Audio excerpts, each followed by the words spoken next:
El teléfono vibró sobre la mesa de roble de mi estudio, justo al lado de una pila de bocetos para una nueva campaña de branding. Era mi madre.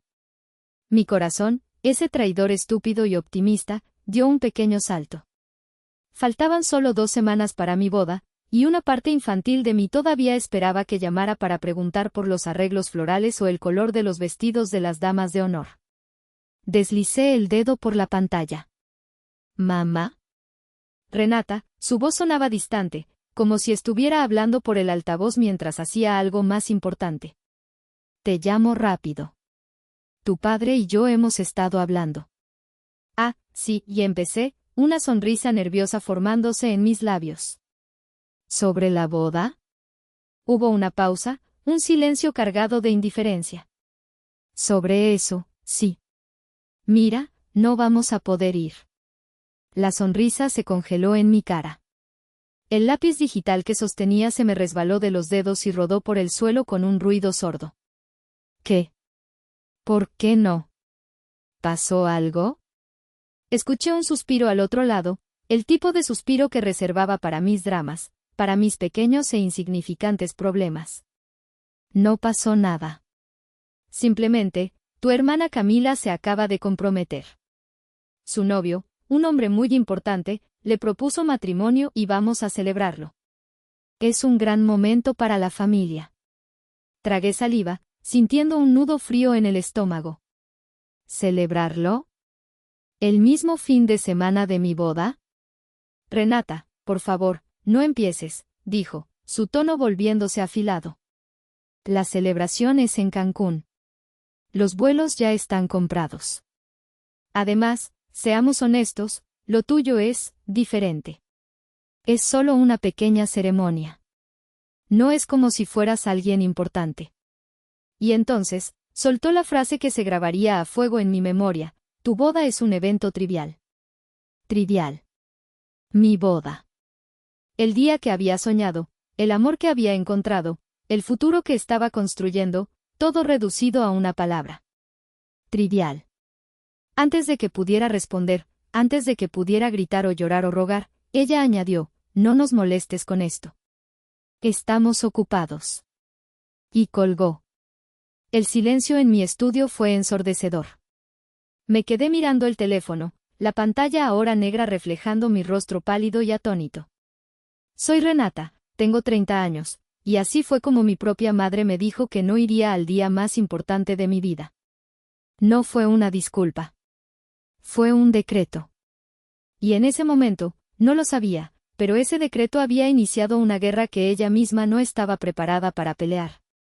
Para entender la crueldad de esa llamada, hay que entender el museo de agravios que había construido en mi corazón, una galería silenciosa donde cada herida estaba perfectamente conservada. La pieza central de esa colección era, sin duda, mi fiesta de 15 años. En México, para una chica, esa fiesta es un rito sagrado. Es tu noche, tu transformación de niña a mujer, tu momento de brillar. Yo había pasado un año entero imaginándola. Mi vestido, color lila, había sido diseñado por mí misma, un torbellino de tul y pequeños cristales bordados que capturaban la luz.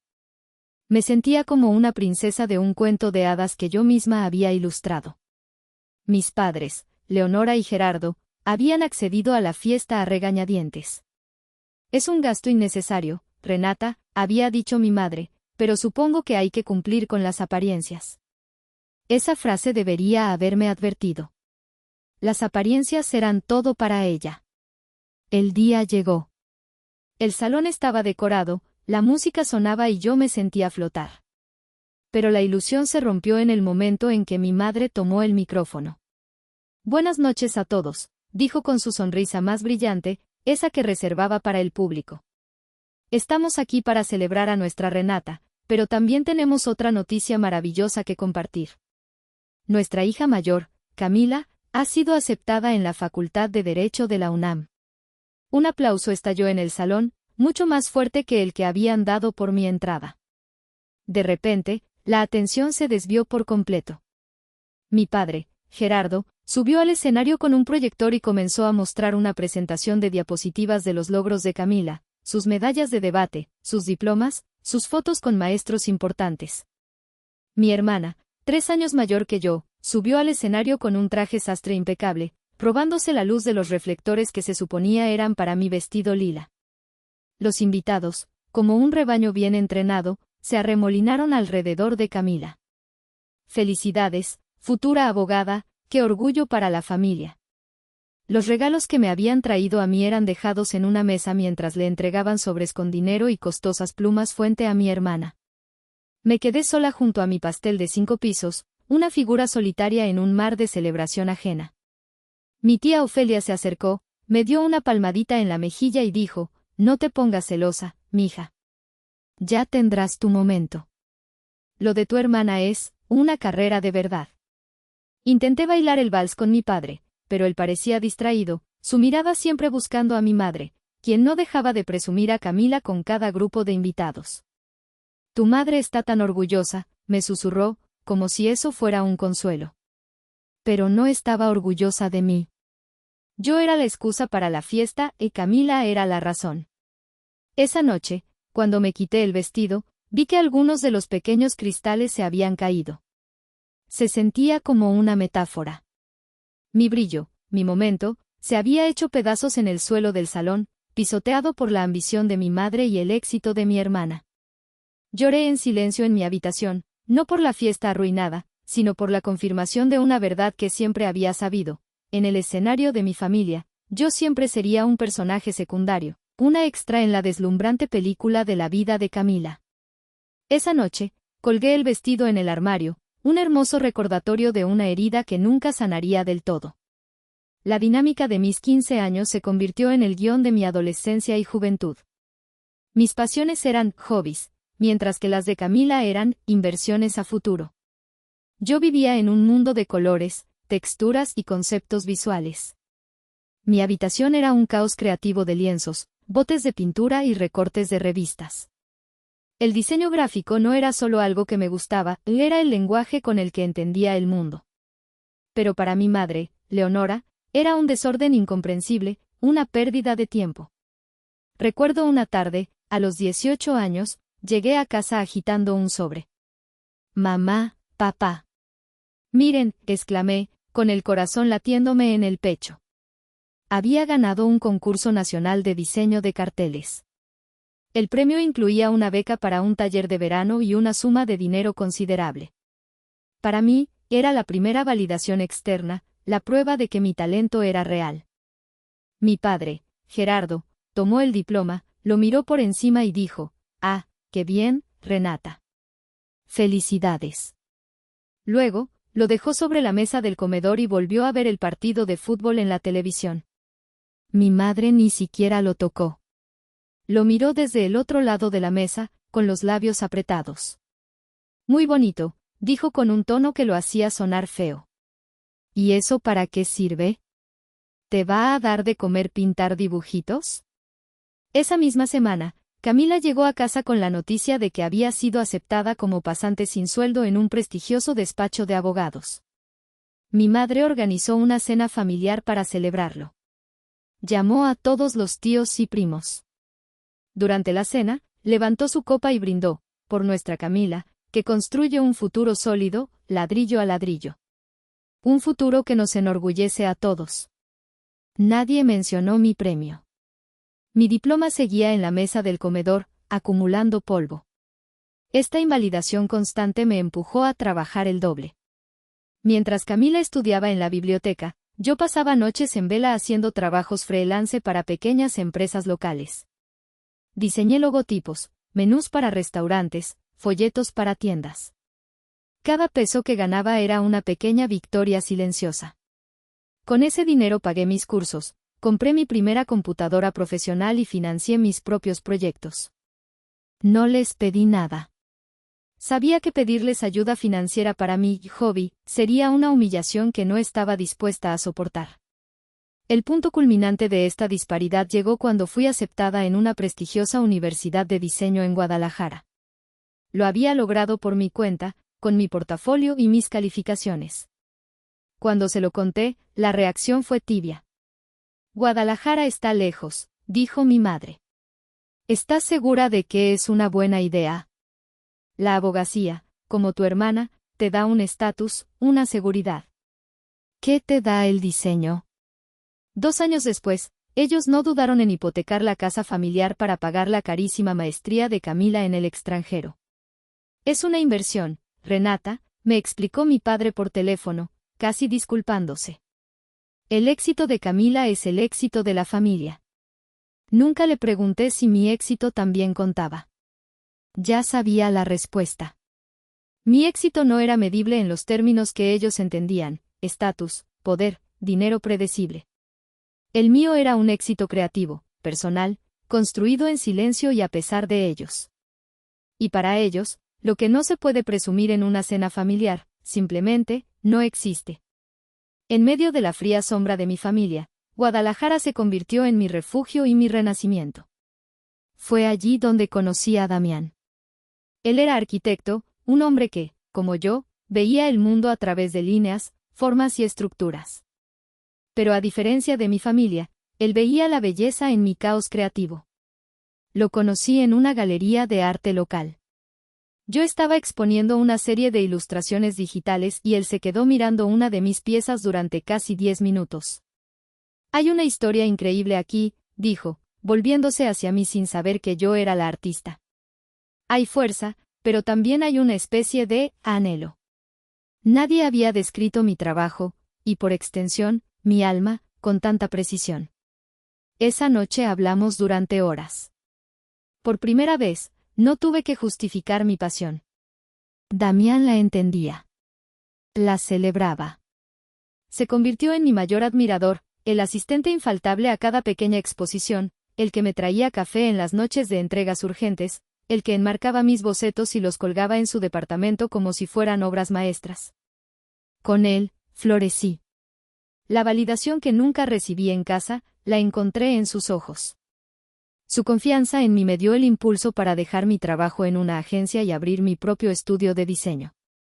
Fue un riesgo aterrador, pero Damián nunca dudó. «Estás hecha para esto, Renata», me dijo mientras pintábamos las paredes de mi nueva oficina. «El mundo necesita ver lo que eres capaz de crear». Y el mundo, o al menos una parte de él, pareció estar de acuerdo. Mi estudio despegó. Empecé a conseguir clientes importantes, marcas nacionales que confiaban en mi visión. Cada éxito era una afirmación, no para mi familia, sino para mí misma. Estaba construyendo una vida, un nombre, ladrillo a ladrillo, tal como mi madre había dicho de Camila, pero con mis propios ladrillos, los que yo misma había fabricado. Una tarde, Damián me llevó al lago de Chapala. Mientras el sol se ponía, tiñendo el agua de tonos naranjas y morados, se arrodilló. No hubo un discurso grandilocuente. Solo me miró a los ojos y dijo, «Renata, mi vida es una estructura mucho más hermosa desde que estás en ella. ¿Quieres ser mi socia, mi plano, mi hogar, para siempre?» Lloré mientras decía que sí. Eran lágrimas de pura felicidad, una emoción tan limpia y completa que casi me asustaba. Planear la boda se convirtió en mi proyecto más personal y apasionado. Diseñé las invitaciones yo misma, una caligrafía elegante sobre un papel de algodón texturizado, con una ilustración de 2 árboles cuyas raíces se entrelazaban bajo tierra. Era un símbolo de nuestro amor, visiblemente independientes, pero fundamentalmente conectados. Cuando envié la invitación a mis padres y a Camila, lo hice con un nudo en la garganta. Era la prueba final. Una parte de mí, esa niña del vestido lila, todavía albergaba una esperanza microscópica. Quizás esto, el matrimonio, un rito tan tradicional y sagrado, sería suficiente. Quizás un yerno arquitecto, exitoso y respetable, finalmente validaría mi existencia a sus ojos. La respuesta llegó en un escueto mensaje de texto de mi padre: «Recibimos la invitación. Felicidades. Veremos si podemos ir. Veremos si podemos ir». No era un sí, pero tampoco era un no, y en ese limbo de incertidumbre, mi estúpido corazón decidió colgarse de la esperanza una última vez. No sabía que estaba a punto de caer desde una altura devastadora. El día de mi boda llegó con un sol radiante que parecía burlarse de la nube gris que se cernía sobre mi corazón. La hacienda en las afueras de Guadalajara estaba espectacular. Las bugambilias trepaban por los muros de adobe y el aire olía a tierra mojada y a las gardenias que había elegido para los centros de mesa. Todo era exactamente como lo había diseñado, como lo había soñado. Excepto por una cosa. Mientras caminaba hacia el altar del brazo de mi tío Eladio, el hermano menor de mi padre y la única figura paterna que siempre me había mostrado un afecto genuino, mis ojos escanearon la primera fila. Allí estaban los padres de Damián, sonriéndome con lágrimas en los ojos. Pero al otro lado del pasillo, 3 sillas permanecían dolorosamente vacías. La silla de mi madre. La de mi padre. Y la de mi hermana. No mires ahí, mija, me susurró mi tío, apretando mi brazo. Mira hacia adelante. Y eso hice. Miré a Damián, que me esperaba al final del pasillo con una mirada de amor tan intensa que por un momento, solo por un momento, borró todo lo demás. Me entregué a ese momento. Dije mis votos con la voz temblorosa pero firme, prometiéndole mi vida a este hombre que me veía, que me valoraba, que me amaba no a pesar de mis heridas, sino con ellas. Durante la ceremonia, sentí el peso de esas sillas vacías en mi espalda. Era una presencia física, una ausencia que gritaba más fuerte que la música del mariachi. Durante la recepción, reí, bailé y brindé. La familia de Damián me acogió como a una hija, sus abrazos cálidos y sinceros llenando un vacío que había llevado dentro durante 30 años.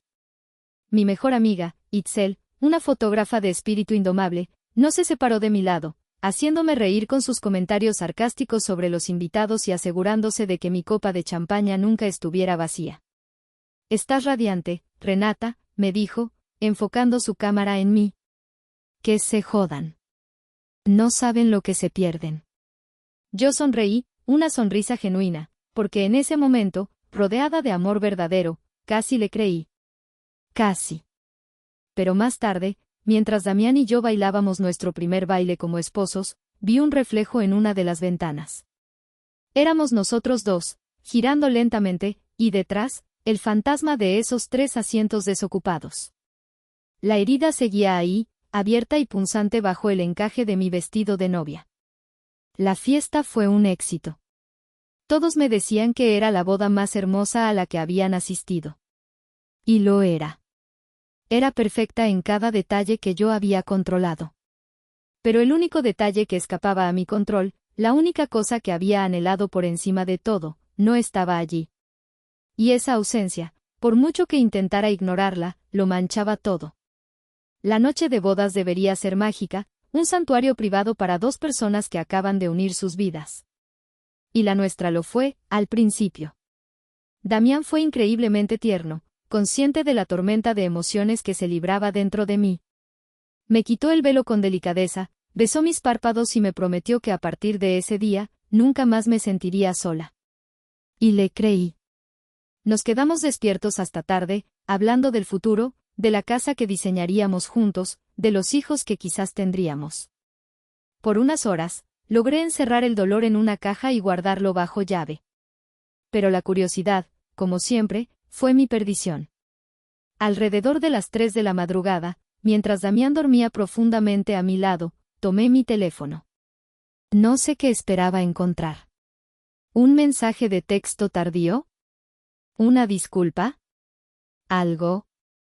Lo que encontré fue mucho peor que el silencio. Abrí Instagram por pura inercia. Y ahí estaba. La primera publicación en mi feed. Era un video publicado por mi madre, Leonora, hacía apenas unas horas. Mi estómago se contrajo. Le di play con el pulgar tembloroso. La pantalla se llenó con el azul turquesa del Caribe. El sonido de las olas y una música de fondo alegre inundaron el silencio de nuestra suite nupcial. La cámara, sostenida por mi madre, giró para mostrar a mi padre, Gerardo, con una camisa hawaiana y una sonrisa tonta.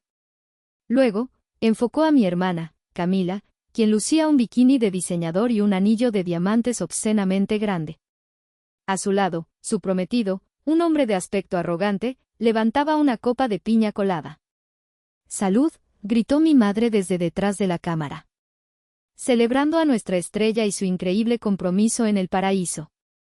Todos rieron y chocaron sus copas. Se veían felices, despreocupados, radiantes. No había ni una sombra de culpa en sus rostros. El pie de foto decía, momentos familiares que realmente importan. Almohadilla orgullo, almohadilla familia, almohadilla Cancún, almohadilla compromiso. Momentos familiares que realmente importan. Vi el video una vez. Y otra. Y otra. Cada reproducción era como un cuchillo girando en mi herida. No solo se habían saltado mi boda. Habían huido a un paraíso tropical para celebrar a mi hermana. Y no solo eso, lo habían restregado en la cara de todo el mundo, anunciando públicamente su elección. Anunciando que mi boda, mi amor, mi vida, no era un momento que importara. El teléfono se me resbaló de la mano y cayó sobre la alfombra. Un sollozo seco se escapó de mi garganta. Las lágrimas, que había logrado contener durante todo el día, finalmente brotaron, calientes y amargas. Me levanté y fui al baño, para no despertar a Damián. Me miré en el espejo. Llevaba puesta una de sus camisetas, mi cabello de novia estaba deshecho y mis ojos estaban rojos e hinchados. Ya no parecía una novia. Parecía una tonta. Una tonta que, después de 30 años, finalmente había entendido que no importaba cuánto lo intentara, cuánto lograra, cuánto brillara por mi cuenta. Para ellos, yo siempre sería invisible. La sombra de la estrella de la familia. Esa noche, en el lujoso baño de nuestra suite nupcial, la niña del vestido lila finalmente murió. Y en su lugar, algo nuevo, algo frío y duro, comenzó a crecer. Los días que siguieron a la boda fueron un borrón de felicidad forzada y dolor privado. Damián y yo abrimos regalos, escribimos notas de agradecimiento y empezamos a construir nuestra vida de casados. Él era mi ancla, pero incluso él no podía protegerme de las corrientes subterráneas de mi propia mente. La imagen de mi familia riendo en Cancún se reproducía en bucle en mi cabeza. El dolor inicial se estaba transformando lentamente en una ira helada. Fue exactamente una semana después de la boda cuando recibí la llamada de mi tío Eladio. Su voz, normalmente jovial, sonaba tensa. Renata, mija, lamento molestarte en tu luna de miel. No te preocupes, tío. Ya regresamos. ¿Está todo bien? Hubo una larga pausa. No, no realmente. Escucha, esto es difícil. Tus padres han dejado de pagar la hipoteca de la casa. Me senté en el borde de nuestro nuevo sofá. ¿Qué? Llevan 4 meses de retraso. El banco me ha enviado una notificación final. Como soy el cofirmante, me lo han notificado a mí. Van a ejecutar el embargo, Renata. Van a perder la casa. La casa. La casa en la que crecí. El lugar de mis 15 años robados, de los diplomas ignorados, del estudio improvisado en el sótano. Un torbellino de emociones me golpeó. Debería haber sentido pánico, tristeza. Pero lo que sentí fue una oportunidad. Esa noche no pude dormir. Mientras Damián descansaba, yo me senté en mi estudio a las 3 de la mañana. La única luz era el brillo azul de la pantalla de mi tableta. No estaba trabajando en ningún proyecto. Simplemente dibujaba. Líneas furiosas, enredadas, formas afiladas que se apuñalaban unas a otras. Era un autorretrato de mi alma en ese momento. Saqué una vieja caja de fotos.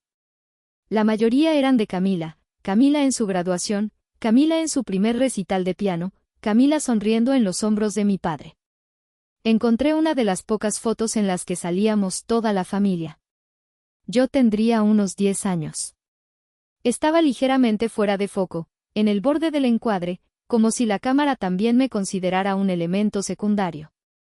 Una parte de mí, la parte condicionada por años de anhelo, lloraba por esa casa.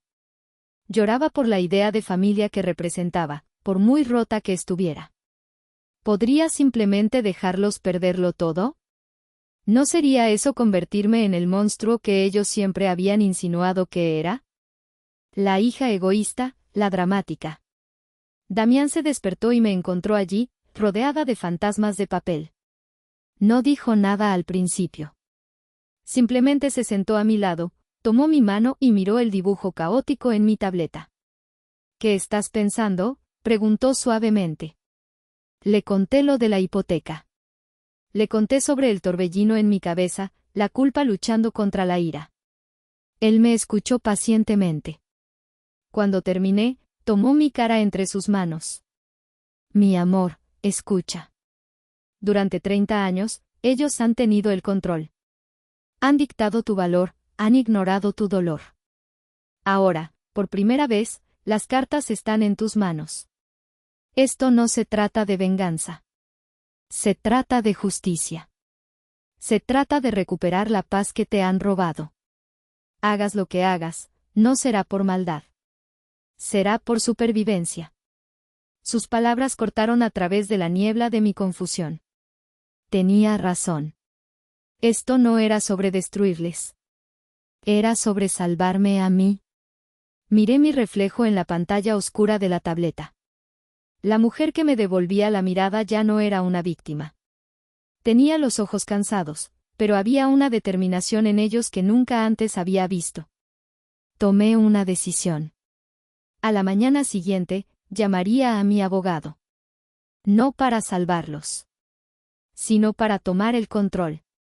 La conversación con mi tío Eladio había sido la chispa, pero la noche de insomnio con Damián fue el combustible que encendió el fuego. A las 9 de la mañana en punto del lunes, estaba sentada en la oficina de mi abogado, el licenciado Benítez, un hombre mayor con una reputación de ser tan astuto como discreto. Mi tío me llamó, le expliqué, tratando de mantener la voz firme. Mis padres están a punto de perder su casa. El banco va a embargarla. El licenciado Benítez asintió lentamente, sus dedos entrelazados sobre un escritorio de caoba impecable. Entiendo. Es una situación lamentable. ¿Deseas ayudarlos con un préstamo? Respiré hondo. No. Quiero comprar la deuda. Sus cejas se arquearon ligeramente, la única señal de sorpresa en su rostro por lo demás impasible. ¿Comprar la deuda? Eso es inusual, pero no imposible. Significaría que usted se convertiría en la acreedora. La casa, efectivamente, sería suya hasta que le paguen. Y si no lo hacen, usted tendría el derecho de ejecutar la hipoteca. Exactamente, dije, sintiendo una extraña calma. Pasamos la siguiente hora revisando los detalles. Mi tío Eladio, aliviado de que yo interviniera pero sin saber mis verdaderas intenciones, me había enviado por correo electrónico todos los avisos del banco. La cantidad adeudada, incluyendo intereses y penalizaciones, ascendía a poco más de 1.000.000 de pesos. Era una suma considerable, pero gracias al éxito de mi estudio, era una suma que podía permitirme. El dinero que ellos siempre habían despreciado, el fruto de mi hobby, ahora se convertiría en la clave de todo. El licenciado Benítez fue claro sobre las implicaciones. Una vez que la cesión de la deuda sea oficial, Renata, ellos estarán legalmente obligados a usted. Cualquier acuerdo de pago será entre usted y ellos. El banco quedará fuera de la ecuación. Perfecto, respondí. Mientras el abogado hacía las llamadas necesarias y preparaba la documentación, me permití pensar en las consecuencias. Estaba cruzando un Rubicón. No había vuelta atrás. Estaba a punto de cambiar la dinámica de poder de mi familia para siempre. La idea era a la vez aterradora y extrañamente liberadora. Al final de la tarde, mi tío Eladio me llamó de nuevo. Su voz sonaba aliviada. Mija, no sabes el peso que me quitas de encima. Hablé con tu padre, le dije que un inversor anónimo se había interesado en la deuda para evitar el embargo. No le di tu nombre, como me pediste. Estaba tan aliviado que ni siquiera preguntó mucho. Gracias, tío. Por todo. No hay de qué, Renata. Solo, espero que esto no te traiga más problemas con ellos. Al contrario, tío, dije, mirando los papeles preliminares que el licenciado Benítez me había dado. Creo que esto va a solucionar muchos problemas. Colgué el teléfono. Por primera vez en mi vida, no estaba reaccionando a sus acciones. Estaba actuando. Estaba un paso por delante. Esperé. Sabía que no tardarían en llamar. Pero esta vez, cuando lo hicieran, yo estaría lista. No como la hija invisible, sino como la dueña de su destino. No tuve que esperar mucho.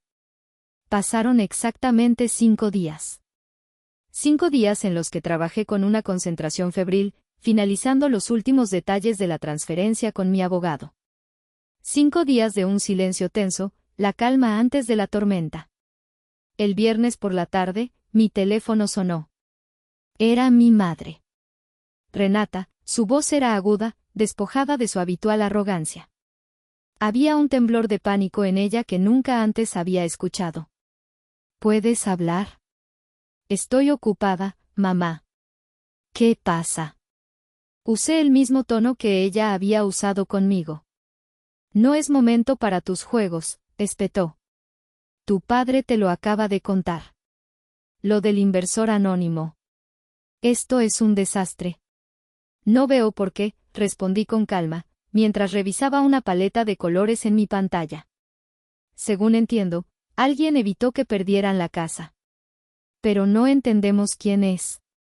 El banco no nos da información. Podría ser cualquiera, podrían echarnos a la calle en cualquier momento. Tu padre está hecho un manojo de nervios. Me recargué en mi silla. Era el momento. Entonces, ¿qué quieres que haga al respecto? Hubo una pausa, y luego, la frase que había estado esperando. Necesitamos dinero.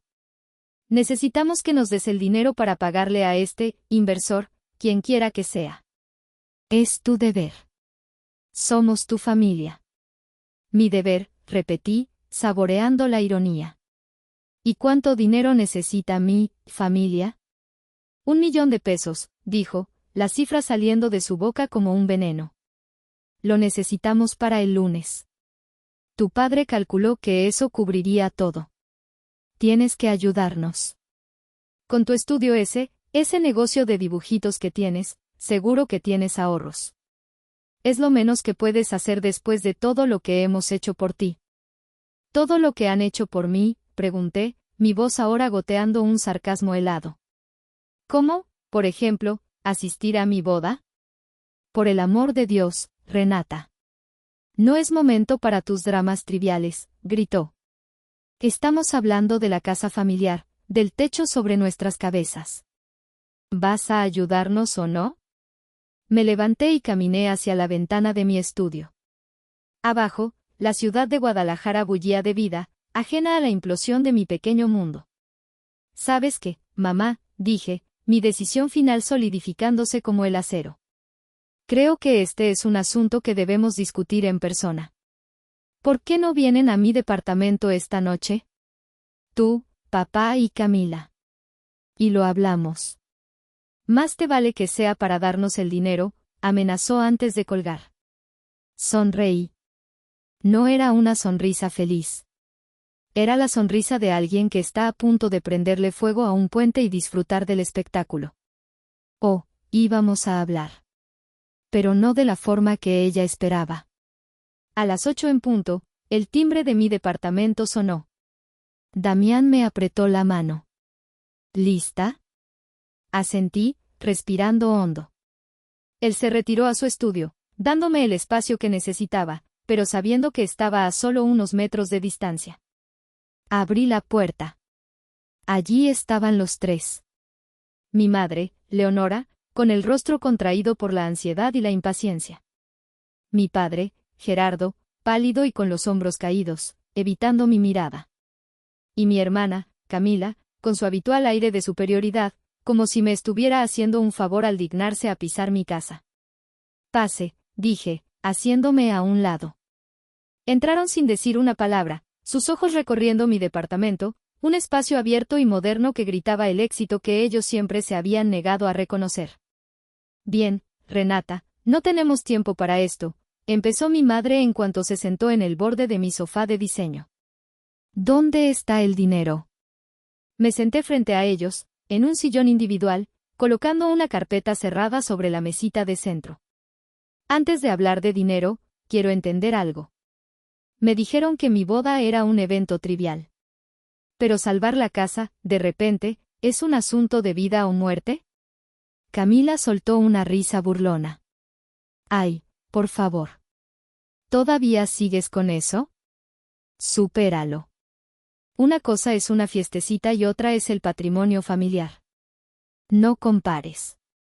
El patrimonio que no tuvieron problema en hipotecar para tu maestría, ¿verdad?, repliqué, mi voz tranquila pero afilada. La cara de Camila se enrojeció. Eso fue una inversión. Algo que tú nunca entenderías. Basta, intervino mi padre, su voz temblorosa. Renata, por favor. Tu madre tiene razón.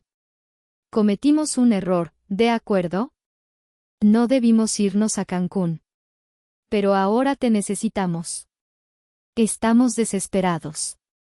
Fue la primera vez que lo escuché admitir un error, pero sus palabras sonaban huecas, motivadas por el pánico y no por el remordimiento. Desesperados, repetí. ¿Tan desesperados como para inventar una deuda universitaria inexistente hace años? El recuerdo de una llamada similar, años atrás, donde intentaron sacarme dinero con una mentira, apareció en mi mente. Esa vez, caí en la trampa. No volvería a pasar. Mi padre se encogió. Mi madre, sin embargo, pasó a la ofensiva. ¿Cómo te atreves a sacar trapos sucios ahora?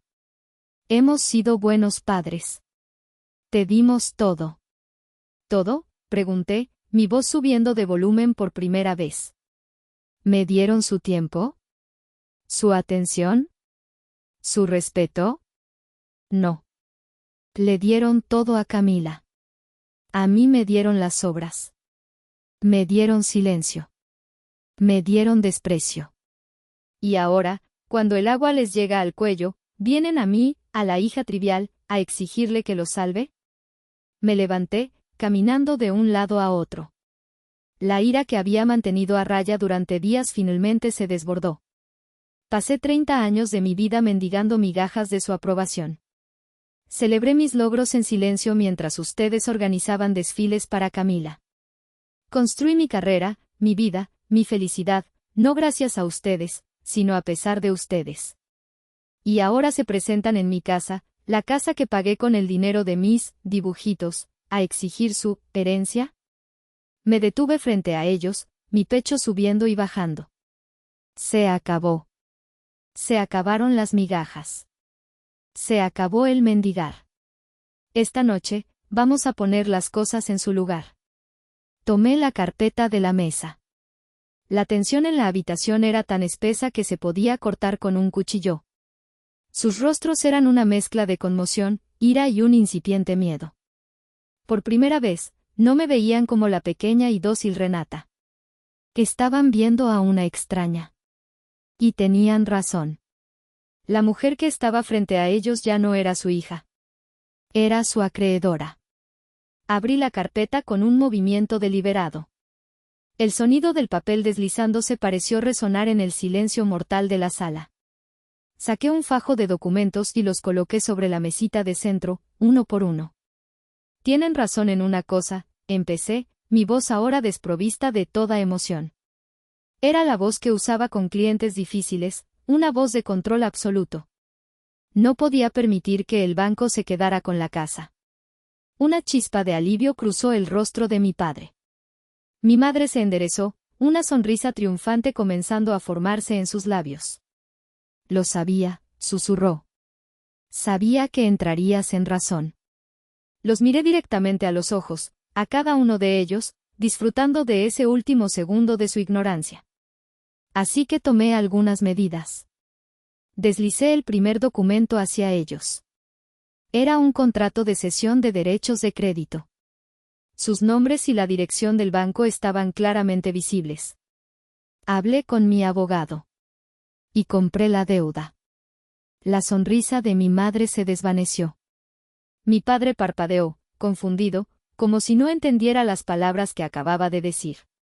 Solo Camila, la abogada, pareció comprender la magnitud de mis acciones. Su rostro perdió todo color. ¿Qué significa eso?, balbuceó mi padre. Significa, dije, articulando cada palabra con una claridad brutal, que el banco ya no es su problema. Ahora, su problema soy yo. Legalmente, la casa, la hipoteca, la deuda, todo me pertenece. Yo soy la inversora anónima. El silencio que siguió fue profundo, pesado, como el aire antes de un terremoto. Podía ver sus mentes trabajando, tratando de procesar la nueva realidad. La casa que habían usado como garantía para la hija estrella, ahora estaba en manos de la hija trivial. La ironía era tan espesa que casi podía saborearla. Vi el rostro desesperado de mi padre, y por un fugaz segundo, sentí una punzada de algo parecido a la piedad. La imagen de él enseñándome a andar en bicicleta, un recuerdo borroso y lejano, cruzó mi mente. Entonces, recordé el video de Cancún. Recordé su sonrisa despreocupada mientras brindaba por Camila el día de mi boda. La piedad se evaporó, reemplazada por una resolución de hielo. Pero no se preocupen, continué, mi voz cortando el silencio. No soy un monstruo. No los voy a echar a la calle. Deslicé un segundo documento sobre la mesa. Este es un contrato de arrendamiento. Les voy a rentar su propia casa. A un precio justo de mercado, por supuesto. Tienen suerte, soy una casera bastante razonable. Mi madre finalmente reaccionó. Se levantó de un salto, su rostro una máscara de furia incrédula. Tú no puedes hacer esto. Somos tus padres. Ustedes mismos definieron nuestra relación cuando eligieron una fiesta en la playa en lugar de la boda de su hija, respondí, sin levantarme. Esas son las consecuencias. El pago del primer mes de renta vence el próximo lunes. Si no, mi abogado, el licenciado Benítez, iniciará el proceso de desalojo. Está todo aquí, en el contrato. Te sugiero que lo leas, Camila. Estoy segura de que apreciarás la impecable redacción legal. Mi hermana me miró con un odio puro. Estaba atrapada.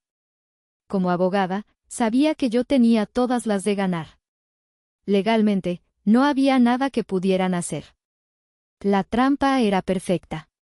Y la había construido con las mismas herramientas que ellos me habían dado, años de negligencia y una cuenta bancaria que había crecido en el silencio de su desdén. La revelación detonó la habitación.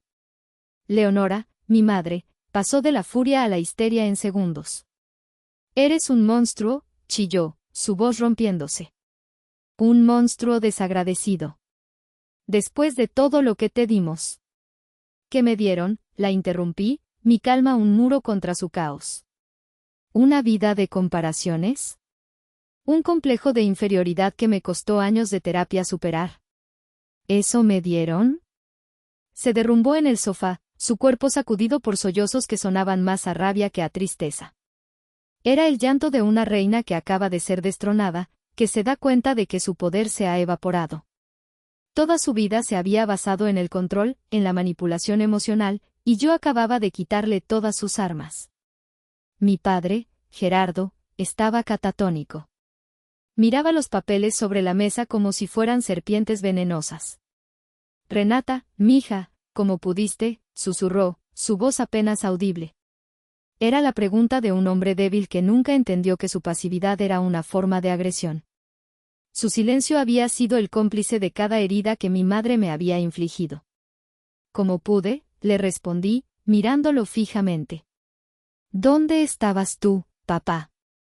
¿Dónde estabas cuando ella me llamaba, dramática, por llorar? ¿Dónde estabas cuando ignoraban mis logros? Te quedaste callado.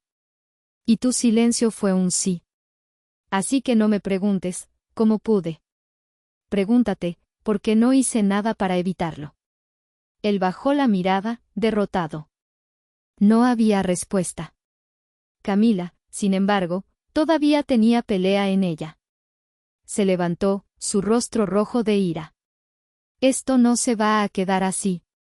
Te arrepentirás de esto, Renata. Destruiste a esta familia. Me levanté yo también, quedando cara a cara con ella por primera vez como iguales. Te equivocas, hermana. Yo no destruí nada. Solo recogí los pedazos de algo que ustedes rompieron hace mucho tiempo. Ustedes tres destruyeron a esta familia el día que decidieron que solo había espacio para una estrella, y que yo tenía que vivir en la oscuridad. Pues, adivina qué. Aprendí a construir mi propia luz. Y ahora, esta es mi casa. Y estas son mis reglas. Se quedaron sin palabras. La verdad, dicha con tanta contundencia, los había desarmado. Les di un momento. Luego, señalé la puerta. Creo que ya hemos dicho todo lo que había que decir. El contrato está en la mesa. Tienen hasta el lunes. Salieron en silencio. Mi madre, todavía sollozando, apoyada en mi padre. Camila me lanzó una última mirada llena de veneno antes de cerrar la puerta. Cuando se fueron, un silencio absoluto llenó el departamento. Me dejé caer en el sofá, el cuerpo temblando por la adrenalina. Damián salió de su estudio y se sentó a mi lado, rodeándome con sus brazos. No dijo nada. No tenía que hacerlo. Apoyé la cabeza en su hombro y, por primera vez en mucho tiempo, respiré hondo.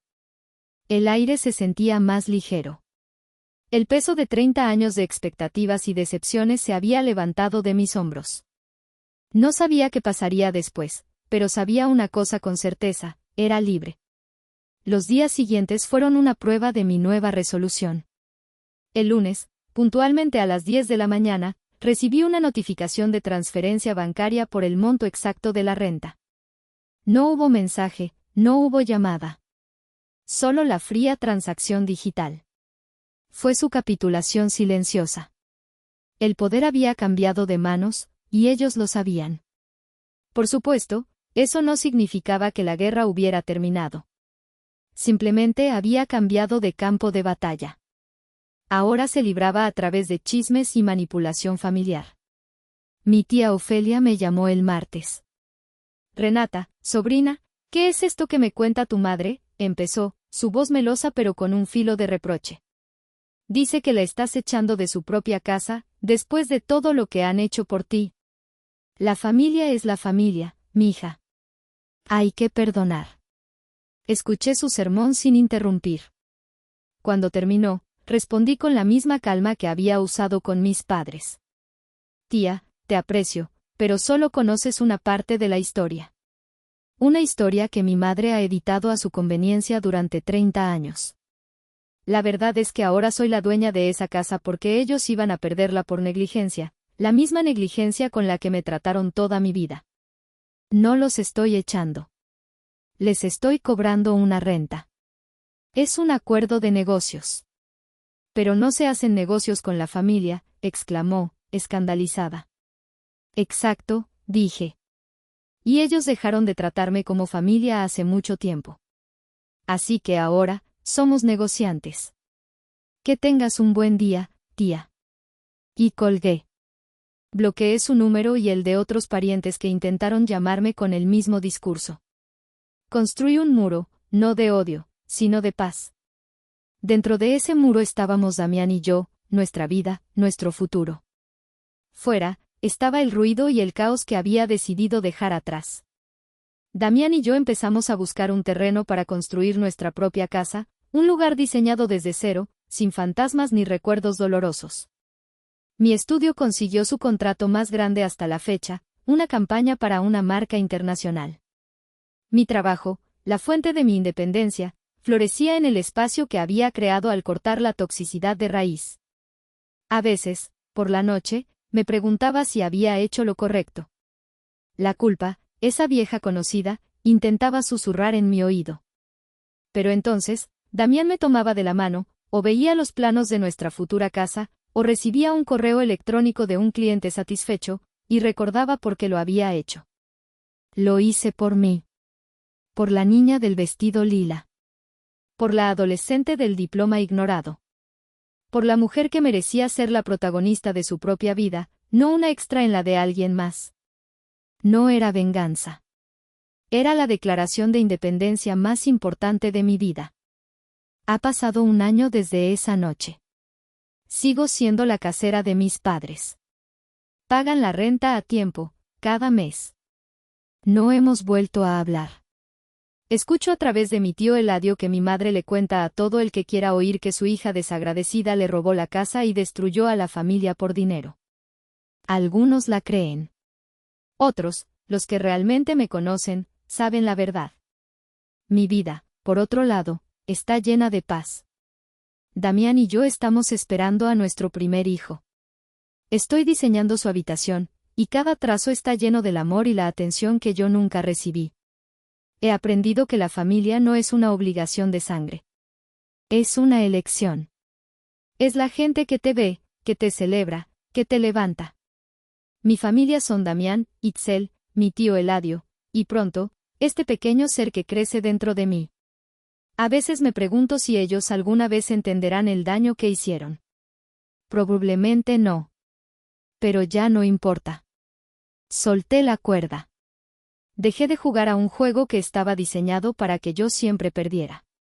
Ahora, juego mi propio juego, con mis propias reglas. Y ahora les pregunto a ustedes, los que han escuchado mi historia. Ahora que ellos le dicen a todos que destruye a mi familia por dinero. ¿Hice lo correcto? ¿Qué hubieran hecho ustedes en mi lugar?